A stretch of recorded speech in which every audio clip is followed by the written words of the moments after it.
आपके साथ कई बार ऐसा होता होगा कि आप कोई उत्पाद बिना उसकी ज़रूरत के भी खरीद लेते हैं या फिर कोई गलत उत्पाद खरीद लेते हैं और बाद में आपको पछताना पड़ता है। बॉस, यह मार्केटिंग की दुनिया है। किसी ग्राहक को अपना उत्पाद खरीदने के लिए कैसे आकर्षित करें, इस पर जितनी रिसर्च हुई है शायद ही कोई और चीज़ पर हुई हो। चलिए समझते हैं आपकी जेब से पैसा निकलने वाली शीर्ष 5 तकनीकें जो कंपनियों द्वारा उपयोग की जाती हैं। फर्स्ट, कमी की रणनीति, स्केर्सिटी टैक्टिक्स। यह कैसे काम करता है? कंपनियां सीमित उपलब्धता या समय सीमित ऑफर का दावा करके तात्कालिकता की भावना पैदा करती हैं। उदाहरण के लिए, स्टॉक में केवल 2 बचे हैं या बिक्री आज रात समाप्त होगी। ई कॉमर्स साइटों पर एक फ्लैश बिक्री या उलटी गिनती की घड़ी, यह क्यों काम करता है? कमी से छूट जाने का डर पैदा होता है जिसे फोमो कहा जाता है, जिससे आप पर तुरंत खरीदारी करने का दबाव महसूस होता है।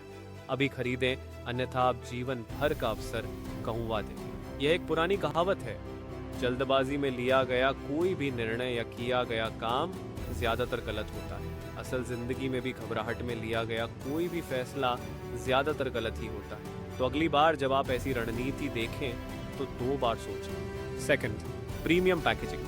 जब कोई उत्पाद सुरुचिपूर्ण पैकेजिंग में लपेटा जाता है तो ग्राहक अवचेतन रूप से इसे अधिक मूल्यवान, विचारशील या शानदार मानते हैं, भले ही पैक में उत्पाद निम्न गुणवत्ता का हो। टिश्यू पेपर का यह प्रयोग आप अपने घर पर भी कर सकते हैं। अपने घर की पार्टी में 2 तरह के टिश्यू पेपर रखें, एक सामान्य दिखने वाला सफेद और दूसरा लाल।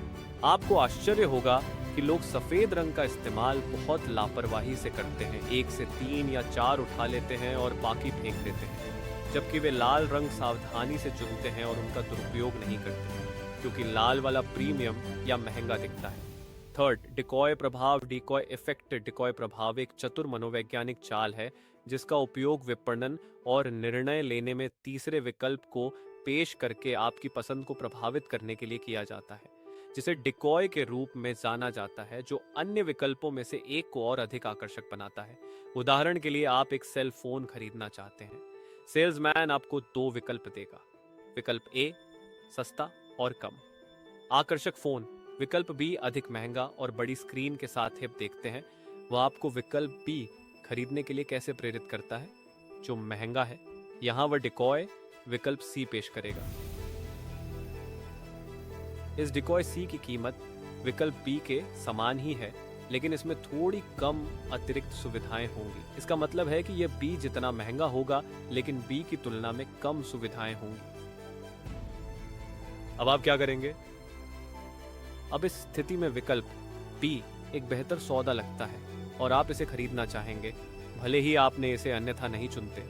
फोर्थ, भावनात्मक अपील, इमोशनल अपील। निर्णय अक्सर तर्क के बजाय भावनाओं से प्रेरित होते हैं, तब भी जब हम मानते हैं कि हम तर्क संगत हैं। विज्ञापनदाता आपको अपने उत्पाद के साथ सकारात्मक भावनाओं को जोड़ने के लिए खुशी, भय, पुरानी यादों या अपनेपन जैसी भावनाओं का लाभ उठाते हैं। उदाहरण के लिए, विज्ञापन जो परिवारों को किसी उत्पाद के साथ जीवन का आनंद लेते हुए दिखाते हैं। विज्ञापन दिखाते हैं कि यदि आप उनका उत्पाद खरीदेंगे तो आपके बच्चे, पत्नी या आपके माता पिता कैसे खुश होंगे और आपकी सराहना करेंगे। यह आपको उनके उत्पाद का उपयोग करने की कल्पना में मजबूर कर देता है और आप यहीं फंस जाते हैं और आप अन्य विकल्पों के साथ इसकी तुलना करने के बारे में सोचना बंद कर दें। फिफ्थ, भ्रामक दावे और अफवाहें, मिसलीडिंग क्लेम्स।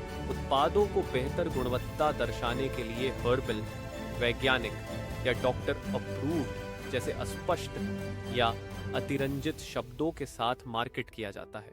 इन वाक्यांशों में अक्सर स्पष्ट परिभाषाओं या नियामक मानकों का अभाव होता है, लेकिन वे उपभोक्ताओं को विश्वसनीय लगते हैं।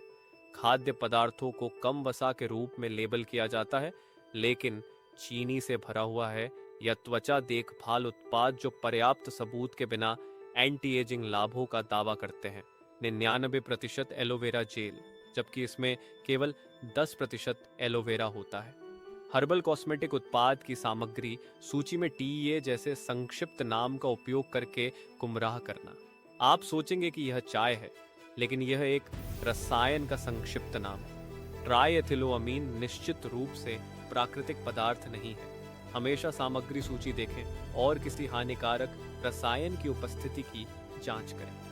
कीमतें की एंकरिंग, प्राइस एंकरिंग, यह कैसे काम करता है? छूट को अधिक आकर्षक बनाने के लिए कंपनियां रियायती मूल्य के बगल में बढ़ी हुई मूल कीमत दिखाती है। प्रारंभिक कीमत एक मानसिक लंगर स्थापित करती है, इसलिए कम कीमत एक सौदेबाजी की तरह लगती है, भले ही छूट कृत्रिम हो। उदाहरण के लिए खुदरा विक्रेता किसी उत्पाद को 199 अब केवल 99 के रूप में सूचीबद्ध करते हैं, भले ही वह वस्तु शायद ही कभी उच्च कीमत पर बेची गई हो। तो अगली बार जब आप जल्दबाजी में कोई उत्पाद खरीदने के लिए प्रेरित हो तो इन तरकीबों को याद रखें। कहीं आप फंस तो नहीं रहे? Thanks for watching.